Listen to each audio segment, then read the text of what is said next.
Et les mafieux, ils en profitent parce que ça leur donne de l'importance d'aider des ordres. Voilà. Les mafieux, ils jonglent d'opportunité en opportunité. Ils vont là où va le vent, quoi. Parce que... Ils vont là où maintenant, c'est la différence des réseaux focards qui servaient la France pendant la guerre froide. Un président africain, il basculait du côté de l'Est ou de l'Ouest. Et il y avait des réseaux qui faisaient en sorte de le maintenir dans les réseaux de l'Ouest. Mais le pacte de Varsovie, les réseaux de l'Est faisaient pareil. C'était de bonne guerre, je dirais. Maintenant, on n'est plus en guerre froide. Mais on commence à rejouer au même... On n'y est plus. Enfin, on voit à partir de ce qui se passe à l'Est actuellement qu'on Elle n'était pas juste en sommeil. Il y a eu une parenthèse 90, puis là, on est reparti. Mais ça fait l'objet maintenant, ça fait l'affaire de tous les mafieux, quoi, qui en Afrique, la mafia française, et puis tout. Quand on dit mafia française, on s'aperçoit qu'au Cambodge, le cœur, quand j'ai été, était des Corses, autour d'autres Français, mais vous avez des Anglais, des Allemands, de tout. Puisque les pédophiles, ils n'ont pas de nationalité, quoi. Oui, ils sont de partout. Ils en ont de partout, quoi. Donc ça, voilà, tout ça, l'actualité en ce moment, ça renforce un petit peu le business de pédophilie, de trafic, d'escroquerie, et les Templiers, ils jouent à ce jeu-là, quoi, en fait, indirectement. Ils jouent à ce jeu-là. Et donc, les Templiers, les associations templières donc, sont très impliquées apparemment dans... Mais en France, elles ont pignon sur rue, ces associations templières. Mais ce sont des associations de l'an 1900. Voilà, des associations de l'an 1900. Alors, on peut critiquer leur façon de mettre la cape avec la croix templière, etc. Mais c'est pas illégal. À partir du moment où c'est pas une société secrète. Et vous avez toutes ces associations, comme les associations de francs-maçons, qui sont immatriculées en préfecture. Ce sont les associations de l'an 1900 aussi. Loi 1900, exactement. C'est la même chose, finalement. Voilà. Maintenant, vous avez la franc-maçonnerie, à la limite, moi j'ai dit qu'ils étaient plutôt naïfs, qui se faisaient avoir. Les autres, c'est vraiment une volonté d'affirmer leur position religieuse face aux musulmans, quoi, en fait. Et plus ça ira, plus il y aura de Templiers, et plus ce sera les gens d'extrême droite qui vont se mettre dedans. En plus, oui, alors ils veulent faire revivre vraiment le choc des civilisations, mais c'est eux-mêmes qui initient ce choc-là, parce que choc des civilisations. Voilà, qu'est-ce qu'il nous dit Claude Ratignier? Saint-Jean de Jérusalem, Rhodes, ordre de chevalerie, martinisme. Je ne sais pas ce que... Non. C'est l'ordre de Saint-Jean, l'ordre écuménique de Saint-Jean de Jérusalem. D'accord. Alors vous avez le grand prieur, qui est en même temps le président d'un groupe immobilier, qui est en même temps associé à la caisse de dépôt de consignation.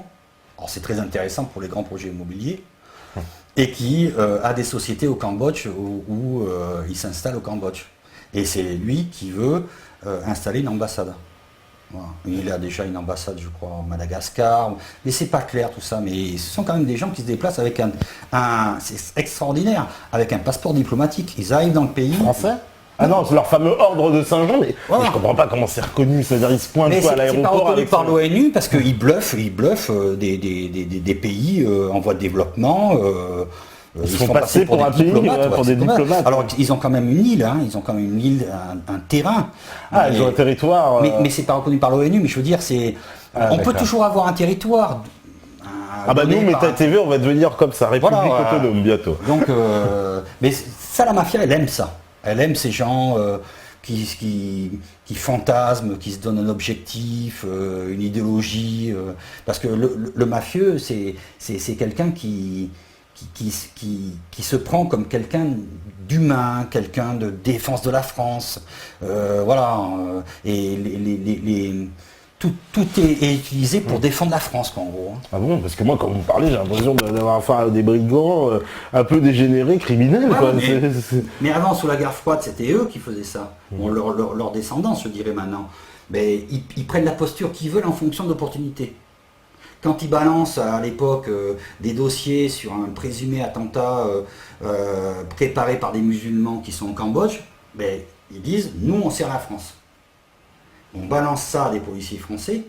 Alors, je rappelle que le couple Aéripian, on dit partout Aéripian qui travaille pour la DST.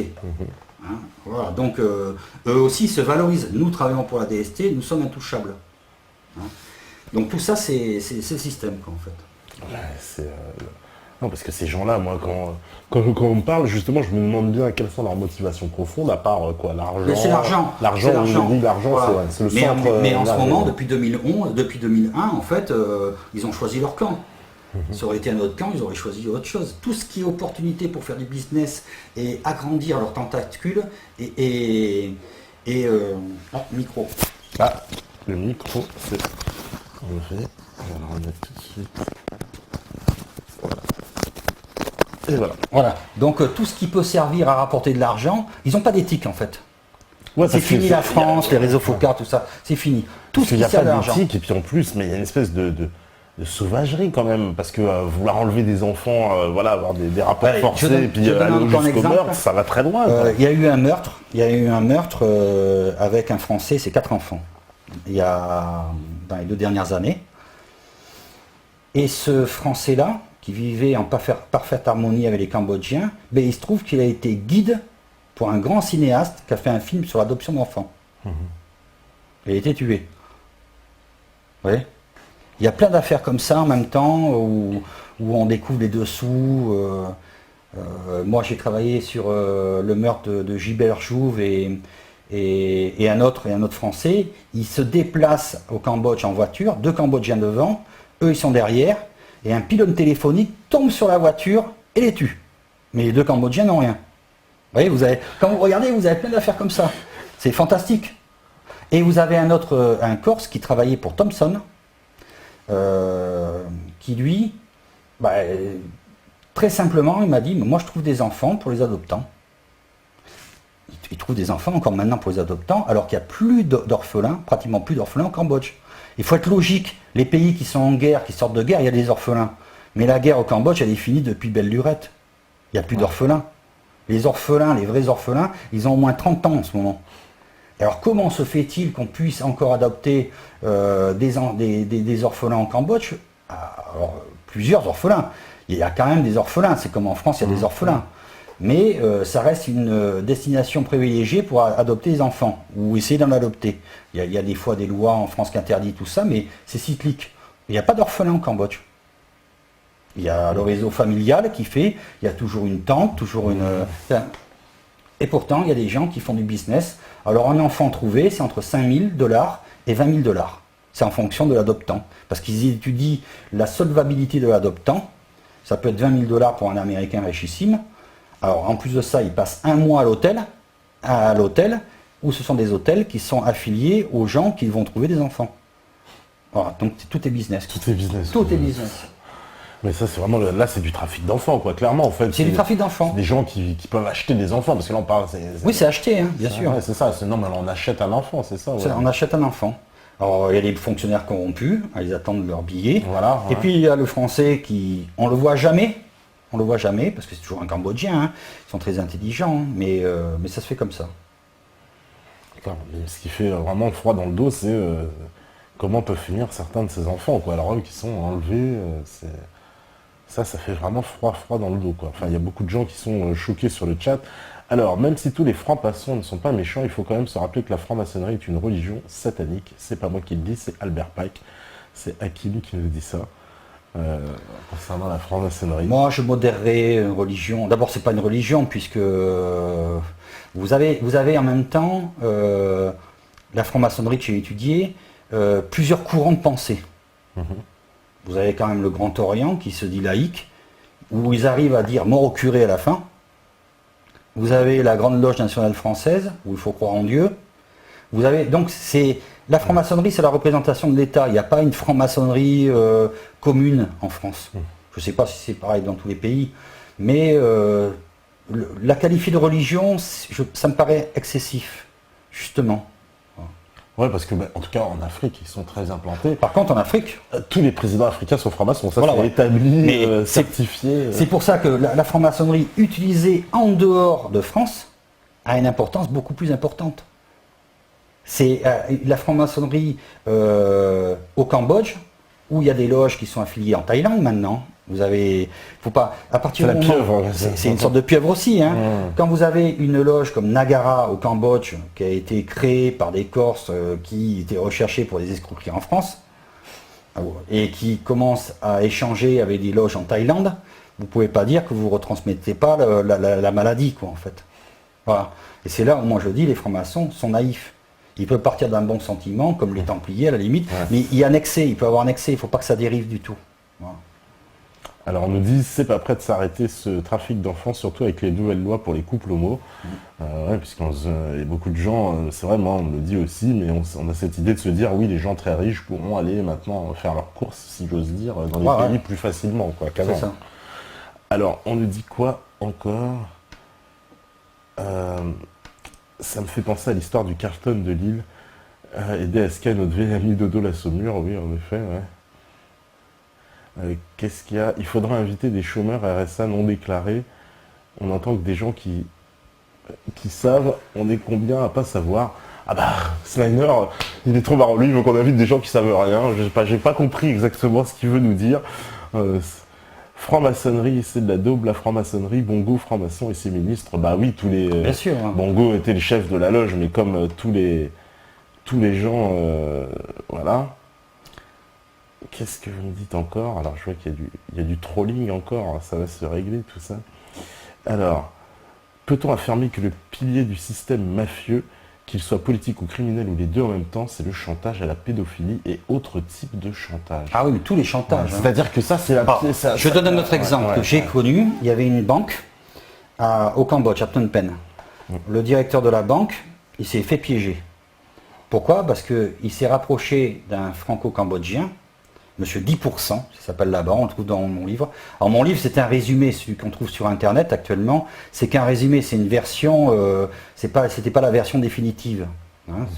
Et il loue sa maison, mais 5 ou 6 fois le prix de la maison. Et il fait payer à sa banque, à sa maison mère, à Paris, 5 ou 6 fois le prix de la maison de location. Et il partage moitié-moitié avec le franco-khmer qui lui a trouvé cette maison. Voilà. Il se fait piéger, 2 mois après, les mafieux vont le voir. Mais c'est pas bien, on va faire sortir un article en France. À moins que vous soyez docile. Et c'est là où le directeur de la banque a ouvert tous les comptes de tous les expatriés français de Phnom Penh, où les mafieux ont regardé toutes les comment ils arrondissaient leur fin de mois, en gros, d'où ça venait, et ils ont pu faire chanter d'autres personnes. Vous voyez, donc c'est pas que la pédophilie, ça peut être les comptes en banque, ça peut être chantage, quoi. Dès qu'on a tout chantage, tout chantage, on a une information sur quelqu'un, voilà, immédiatement on l'exploite. C'est pour ça qu'au Cambodge, ils utilisent 10 policiers en permanence cambodgiens. Ils louent les policiers au ministère de l'Intérieur. Ils louaient donc 10 policiers, et à côté il y avait le lieutenant To et les policiers d'Active. Mais c'était eux qui louaient les policiers, l'organisation mafieuse. Et après, tous ces policiers partaient à la chasse au renseignement. Et essayaient de trouver des cibles. Et quand ils en avaient trouvé une, le gars qui présente sa carte de visite, qui dit « Moi, je suis chef d'entreprise en France. Moi, je peux tout acheter. » Hop, ils se mettent dessus, et le mec est foutu. Ouais. Mais s'il n'est pas pédophile, hein, comment ils peuvent l'avoir? Ah oui, en le piégeant aussi. En piégeant, il y a toutes sortes de piégeages. Hein. Ouais. Parce que ça, comme on dit, on peut mettre de la drogue dans un valise, le faire arrêter à l'aéroport à Phnom Penh et arranger l'affaire aussi. Mais on peut mettre de la drogue dans une valise pour montrer aux autres le pouvoir qu'on a de faire arrêter quelqu'un et le mettre en prison à vie. Ouais, parce qu'en plus, on peut très bien, imaginons, s'il y a des autorités corrompues, on enregistre notre valise, il y a un mec qui fout la drogue derrière, puis on va vous chercher, puis on dit oui, il y avait la drogue, vous dites mais moi j'ai jamais rien mis, je suis sûr qu'il n'y était pas, mais on peut rien faire. Voilà. C'est pour ça que quand j'ai eu des soupçons, moi personnellement, dans les 3 dernières années où j'étais au Cambodge, où j'ai continué à travailler sur ce réseau, j'arrivais à l'aéroport Charles de Gaulle, j'allais voir les douaniers, j'ai dit moi je travaille sur ça, je veux que vous ouvriez ma valise avant, fouillez. Il est possible que j'ai été piégé. Ah ouais. Parce qu'en même temps, ce qu'ils font, ils dénoncent. Ils téléphonent à Paris, par exemple, et telle personne arrive avec de la drogue. Et ouais, puisqu'ils travaillent avec les services de police, ils se disent travailler avec les services de police. Ils se donnent une honorabilité en même temps. Et puis vous vous faites arrêter, vous n'avez pas compris pourquoi. C'est possible. Incroyable.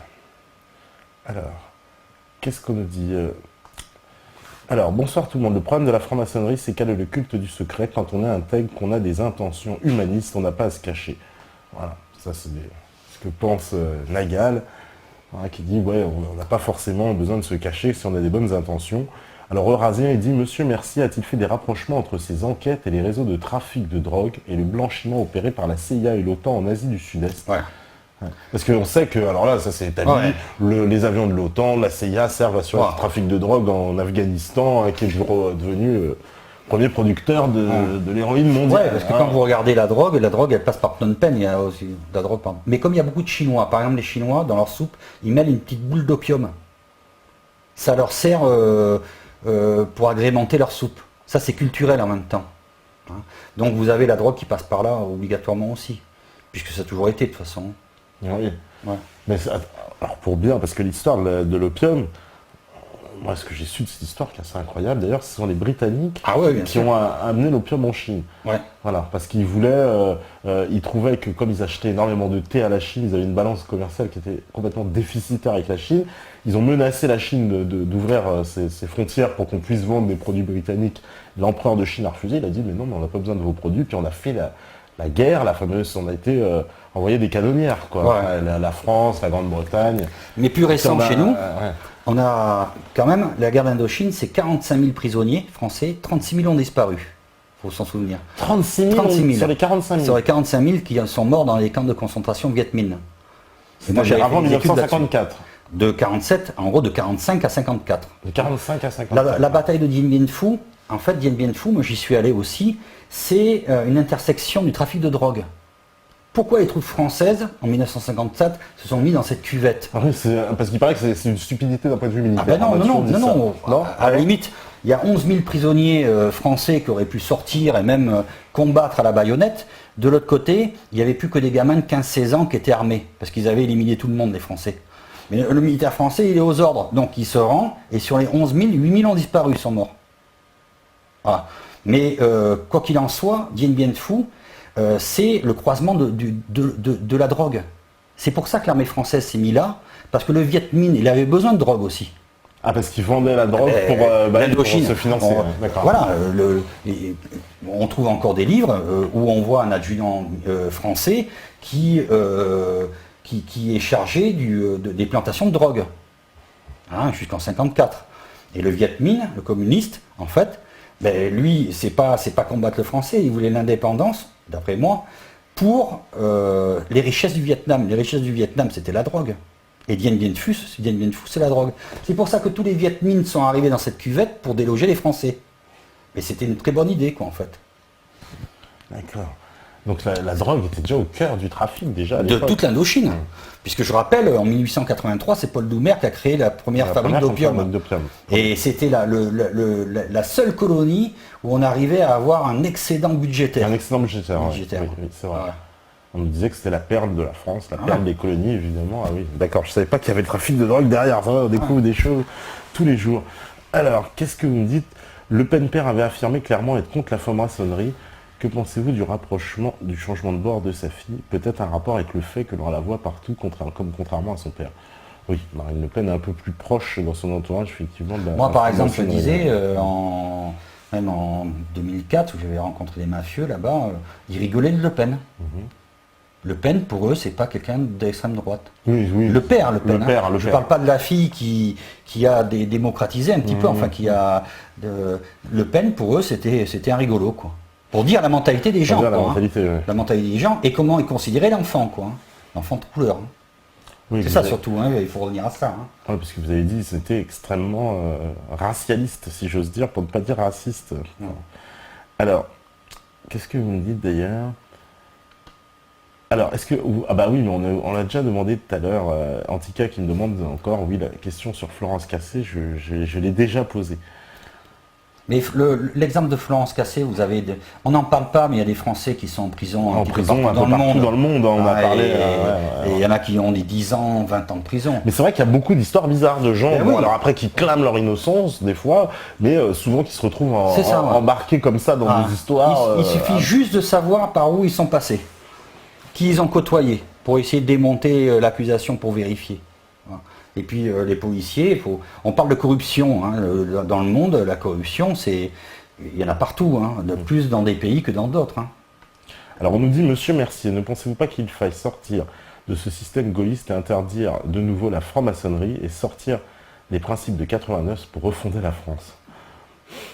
Moi je pense, moi je fais pas de politique. Vous faites pas de politique? Non, pas de politique, j'en fais pas. Il y a du bon du côté gauche et du bon côté droit. Et dans la résistance, il y a des mouvements qui vous intéressent, des mouvements plus dissidents, comme, je sais pas, bon, j'ai envie de citer le MPF, l'UPR, les partis qui sont, on va dire, on parle de partis de la résistance, parce ils développent une analyse, en tout cas, qui est... Mais à partir du moment où on essaie de faire l'unité, c'est ça qui, moi je pense, qui prime en France, quoi. Ouais. Bon, mais maintenant, s'il faut passer notre République, il faut passer notre République, parce qu'un jour ou l'autre, vous voyez, on passe toujours d'une République à l'autre avec une guerre, avec des grands troubles. Est-ce qu'on est dans un grand trouble? Il faut voir. La France, elle est en ébullition quand même, le pays. Ouais, elle est en ébullition. On sent le pays, mais en ébullition. Mais il faut voir comment ça va se passer dans les années à venir, hein, ouais. c'est ça. Hein. Mais moi, vous savez, j'ai vu autant de choses mal et bien du côté de gauche que du côté de droite. Donc prendre position, c'est assez difficile, quoi, en fait. D'accord. Alors, on nous dit justement, l'affaire Hamid Bliza, ça vous dit quelque chose? L'affaire Hamid Bliza. Non. D'accord, c'est une affaire en cours à Draguignan, des enfants qui ont dénoncé des faits de, ah oui, j'ai entendu parler. Pédophilie sur un juge, etc. Voilà, voilà, le père de la personne incriminée, sa femme, donc ont porté plainte et ont tous été dégoûtés. Vous savez, je vais vous dire, quand il y a eu l'inspection de gendarmerie, c'est en 2005, et a enquêté sur l'affaire de pédocriminalité que j'avais lancée. Ils ont convoqué un juge, et le juge a confirmé que ce que j'avais dit était crédible et qu'il avait entendu pareil à pleine peine lors de son passage. Mais il n'a pas pris de mesures. Non, mais lui, il a été... Ben oui, mais... Nous, c'est ça qui nous... Si vous voulez, en France, quand vous ne portez pas plainte, la police ne fait pas suite. Imaginez-vous au Cambodge. Imaginez-vous au Cambodge. Vous pouvez même voir quelque chose. Qu'est-ce qu'on peut faire quand les autorités sont corrompues, quand etc. Vous ramenez ça en France, vous êtes traité de fou. Moi, on m'a demandé de passer sur un psychiatre une fois. Ouais, mais comme Madame Borel. Madame Borel, on a failli autopsier au niveau psychiatrique son mari qui était mort, quand on regarde dans le dossier. Ah ouais. Ils ont fait une autopsie, c'est une ils sont forts là. Ils voulaient, ils ont menacé pour étudier comment était son mari au niveau psychologique. Moi, on m'a dit, mais je suis ressorti tout à fait correct, mais on a essayé de me déstabiliser partout. Depuis 2000 où j'ai mis les pieds là-bas, ou il y a 3 dernières années où j'ai passé au Cambodge, on a essayé tout. Hein, tout. Parce qu'ils essayent, là, c'est une question, c'est aussi qui revient, parce qu'on dit qu'ils essaient de vous casser, et comment vous faites pour tenir le coup, parce que là, par exemple, vous avez des pressions, je passe au tribunal de commerce pour pas avoir un téléphone portable, soi-disant, alors c'est un faux en plus, hein, à une société française qui emploie, il me cible le fonctionnaire corrompu. Cette société française qui a écrasé un gamin sur la route entre Phnom Penh et Battambang et qui a fait un délit de fuite. Était au volant le directeur de cabinet qui s'appelle Samphi Pho du ministre de la Justice cambodgien. Et il me trouve en ce moment que ça pour m'ennuyer. Mais c'est vrai que ça m'ennuie. Je dois payer un avocat. Depuis 2000, j'ai payé 20 000 € d'avocat. Depuis 2000. Ah oui, pour tous les procès qu'on vous a fait. Mais pour des bêtises, hein, pour des bêtises. Et en France, c'est du harcèlement. Si vous ne vous protégez pas, vous êtes fautif. Si vous n'avez pas d'argent, vous ne pouvez pas bien vous protéger. Et même en prenant des bons avocats, il peut arriver qu'on oublie les dossiers. Bon, donc j'ai encore quelques petits soucis, mais c'est rien par rapport à ce qu'il pourrait faire contre moi. Donc il ne peut rien faire contre moi parce que je dénonce. Et plus on dénonce, plus on est à l'abri. C'est ma façon de voir. Oui, c'est une façon un peu de vous protéger quelque part, donc d'exposer votre affaire. Parce que plus vous l'exposez, quand même, plus quelque part on vous connaît. C'est une forme de protection un peu. C'est une forme de protection, effectivement. Ouais. C'est une forme de protection et puis c'est une forme de conviction à défendre en même temps. Ouais. C'est tout. Hein. Voilà. Moi, quand je vois que les gens, c'est la totale impunité, mais totale impunité. Parce que vous êtes au courant quand même aussi, j'imagine, les problèmes qu'on entend parler de ce genre de réseau en France, ici même. Bien sûr, ouais. Un réseau pédophile, d'affaires de magistrats corrompus. Alors, ces affaires de chantage en plus, on en a entendu parler par exemple dans l'affaire des enfants Roche qui dénoncent ce que leur père a subi à Toulouse dans l'affaire Allègre, où il explique, mais tout à fait ce que vous avez expliqué, puisqu'il disait, oui, j'ai participé à des parties fines où on avait amené des enfants, puis il y a des gens qui prenaient des photos avec des caméras, etc. Et ensuite, on vous tient, vous êtes terminé parce qu'on a tous ces documents sur vous, donc vous êtes obligé, même si un jour, surtout le jour où vous voulez peut-être vous révolter ou aller dans le sang. Voilà. Même, on peut aller plus loin. La personne meurt, vous avez quand même des enfants qui veulent défendre l'image de leur père et tout, mais ils peuvent. On peut continuer le chantage. Ça dépend à quel niveau, mais on peut toujours tenir quelqu'un, même sur au moins une génération derrière. Quoi. Vous voyez, tout ça, je l'ai appris de l'intérieur, de l'intérieur. Comme on parlait de satanisme ou de franc-maçonnerie ou de templier, moi j'ai assisté avec mon patron mafieux, quoi, à une initiation. On était habillés en noir. On avait mis des bureaux avec des bougies, on avait fait rentrer la personne, il avait lu un texte qui me semblait complètement incompréhensible, du vieux français, et il a juré de fidélité à Triangle Link, qui est devenu Solaris, dont la société existe toujours en France, la société mère, qui a totale impunité, où on trouve toujours celui qui a amené les caméras miniatures pour piéger les gens, qui vend toujours des caméras en France. Voilà. Donc ça a glacé le dos, quoi, en fait. Quand on ne connaît pas. Ouais, parce que là, parce qu'après là, ouais, même lui, par exemple, qui rentre dans ce genre de société, il est piégé aussi quelque part, parce que le fait il avait donné 50 000 euros. 50 000 euros pour droit d'entrée en liquide. Un truc extraordinaire. Un patron de casino, Corse. Mais il s'était fait complètement piéger. Mais c'est quoi son intention? C'est quoi? C'est de l'affairisme? Pourquoi il rentre? C'est quoi sa motivation? Alors, c'était compliqué parce qu'il avait travaillé pendant 6 mois. Et moi, il m'avait dit, après les mafieux, tu vois, Mercier, celui-là, il peut tuer pour nous maintenant. Il avait travaillé pendant 6 mois. Donc, il était d'accord pour tout faire. Et il lui avait fait miroiter qu'il servait les services de renseignement et lui avait donné un grade de commandant. Avec pratiquement je sais pas, je suis persuadé qu'ils ont donné une petite carte service de renseignement français.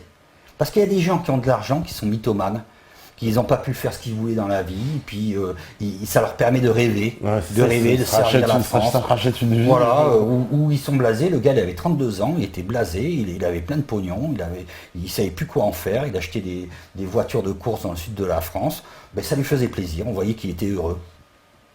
Et je suis persuadé, alors qu'il m'a dit qu'il avait été interrogé par les renseignements généraux de l'époque sur cette affaire, il m'a dit, je suis allé le voir il y a 4 ans, du côté du sud de la France, non, je m'en mêle plus, j'ai vu que c'était des baltringues, mais je suis sûr que c'est pas vrai. Parce que la manipulation mentale, elle va loin, quoi, en fait. Et ils peuvent donc tenir tout un tas de gens comme ça. Voilà, on nous dit, le réseau du trou est-il encore en activité, notamment en France? Bah écoutez, ça... Ça, un réseau, c'est tellement tentaculaire. Imaginez-vous, en 2000, moi j'ai vu une quarantaine de pédophiles en 2 mois se faire piéger. Chacun devait ramener 10 pédophiles en tourisme. C'est 2000, je parle. Et là, je suis reparti au Cambodge. Comme je vous dis, les 3 dernières années, je les ai pratiquement passées au Cambodge. Entre le Cambodge et la France, c'est toujours pareil, quoi. Et en plus, ça s'est structuré. Ouais. Et quand vous écrivez maintenant, même maintenant, ils ont réussi à mettre le traducteur au poste clé. Quand vous envoyez une lettre, par exemple, pour vous plaindre des droits de l'homme, etc., c'est ce fonctionnaire corrompu qui la traite. Donc c'est le traducteur officiel pour le gouvernement. Oui, c'est le traducteur officiel du ministère de l'Intérieur. Mais même quand Hollande vient, c'est lui qui fait la traduction ou quoi? Non, quand il y a eu des gardes à vue dernièrement, il y a une garde à vue d'une jeune fille qui s'est fait tuer. Au mois de janvier de l'année dernière, c'est lui qui a fait la traduction. Mais il faut savoir que le Khmer, même s'ils enregistrent la conversation au Cambodge, pour voir si on traduit bien, le Khmer a plusieurs significations. On peut toujours modifier un petit peu, arranger. Et vous avez, moi une fois j'avais pris une Khmer pour faire la traduction avec un général de police sur une affaire de meurtre. Et elle n'a pas voulu tout traduire, donc elle a biaisé la traduction, parce que c'était vulgaire. Voilà, mais c'est ça, quoi. Il faut le voir. Il faut comprendre le Cambodge. Par exemple, tout ce qui est traduction sur le sexe, en fait, à la place de sexe, ça sera fleur. Parce qu'ils n'osent pas dire sexe. Vous voyez, ça sera fleur. Mais ça biaise toute la traduction, complètement. Et même si on est juste à la traduction, on peut quand même donner une signification qui est autre. Et le dernier garde à vue dont j'ai pris connaissance, à côté, vous avez un Belge qui a été pratiquement accusé de meurtre d'une Française. Et vous avez à côté un directeur d'un groupe immobilier qui assistait à la garde à vue, ce qui est complètement illégal. Hein, et le traducteur qui faisait partie de ce groupe immobilier à 2000 $ par mois. Alors que les gens qui travaillent dans le textile au Cambodge sont payés à peu près 60-70 $. Lui, il touche 2000 $ tous les mois du groupe immobilier, il va faire une traduction sur une garde à vue, et à côté, on a le directeur immobilier qui assiste à la traduction. Voilà. Ouais, ça fait froid dans le dos, on nous parle, c'est vrai que ça fait 2 fois qu'on nous dit, vous pouvez taper à la porte de Contre-Culture, ça se trouve, pour éditer vos livres et... c'est une bonne idée. Hein. Ouais. Est-ce qu'ils vous recevront certainement chaleureusement, sans problème. Et on arrive à la fin, je vois qu'il est minuit. Merci à vous de nous avoir suivis, tous ceux qui étaient sur le chat. Voilà, il y aura des nouvelles règles, je vous préviens, sur le chat, des règles de modération qui vont se mettre en route, parce qu'on constate de plus en plus certaines dérives et certains excès, et qu'il va falloir prendre des mesures. Voilà, donc en tout cas, je vous en parle, mais on en parlera dans une libre antenne. Merci. Si on veut m'écrire, il y a une adresse internet qui figure sur les petits films que je mets en ligne en ce moment. Oui, on les a vus, on va en passer, ouais. Et puis moi, c'est vous d'ailleurs qui êtes fan de ces vidéos, tout ça? Oui, je fais la prochaine fois, je fais l'assassinat de Monsieur Romagnoli. Oui. Je vais faire la corruption. J'ai à peu près une quinzaine de petits films en préparation, voilà. Et puis je les fais au fur et à mesure. Et si on veut m'écrire et m'inviter même pas à discuter, j'ai rien à y gagner, mais au moins diffuser l'information. Moi, je suis tout à fait... Donc vous avez un site internet aussi, on peut le rappeler? Non, j'ai pas un site internet, j'ai qu'une adresse internet. Parce que de toute façon, on me pirate des sites internet. J'ai pas besoin, une page Facebook, rien, non, mais c'est systématique. Alors là, je peux rien tenter là. Ah ouais, d'accord. Vous êtes dans la cible, comme on dit. Quand j'ai édité mon livre, mon blog a duré 48 heures. J'ai rouvert notre blog 48 heures après. Ils ont été fermés tout de suite. Il n'y a qu'un site du Sénégal où on arrivait à mettre des informations. Mais après, il y a eu des commentaires qui ont été postés, parce qu'il n'y avait pas de modérateur, avec mon nom. C'est la contre-information en même temps. Voilà. Donc après, on ne savait plus qui c'est qui faisait quoi et qui c'est qui disait quoi. Puisque les gens, je suis Bruno Mercier, je vous dis ça, etc. Et puis après, c'est parti dans tous les sens. Donc ils sont tout le temps à l'affût derrière Internet, il n'y a pas de problème. Ils étaient derrière... ils ont suivi ce soir, il y a aucun problème. Là c'est sûr. On a toujours quelques agents qui nous suivent, on les salue. Il paraît qu'on a eu vent nous aussi de rumeurs comme quoi les services de renseignement s'intéressaient à Méta TV. Ils s'intéressent à tous les médias indépendants de toute façon, à ce qui paraît. Ce soir, a fortiori, ils vous ont vu dans cette prestation. En tout cas, merci. Mais merci de vous être intéressé au sujet. Merci à vous d'être venus. De toute façon, on continue à vous suivre, parce que on voit bien que c'est une affaire qui va encore durer. Tout n'est pas terminé. J'ai presque envie de dire, ça commence presque, parce que ce genre de dénonciations, elles sont de plus en plus nombreuses. Il y a de plus en plus. C'est bien, c'est une prise de conscience et les gens n'ont pas peur, parce qu'il ne faut pas avoir peur en fait. Non, mais c'est ça. Voilà, il faut ouvrir la parole. Il faut vraiment. Complètement. Et puis, moi, je pense que plus on en parle, plus on est protégé. D'accord. En tout cas, le message est passé, parce que ça, c'est un sujet qui vous intéresse et aussi qui nous intéresse hautement. Et ces fameux réseaux pédophiles qui sont quand même une aberration et un scandale un jour sur lequel il faudra agir concrètement. Voilà. En tout cas, merci à vous tous. Merci à la régie. Avec Mikey, Stéphane, c'est le retour de Stéphane, il était en vacances, parce que tout le monde nous demandait, oui, mais il est où Stéphane? Mais il était en vacances, voilà. Donc vous avez la réponse, les curieux. Et puis, on se retrouve demain, et ce sera Alain Escada, président de Civitas, qui sera avec nous. Voilà, et en tout cas, merci Bruno Mercier, merci à vous tous sur le chat. On se retrouve demain, merci à tous, parce que si vous écoutez ce message, c'est que vous êtes la résistance. À vous la régie. Merci.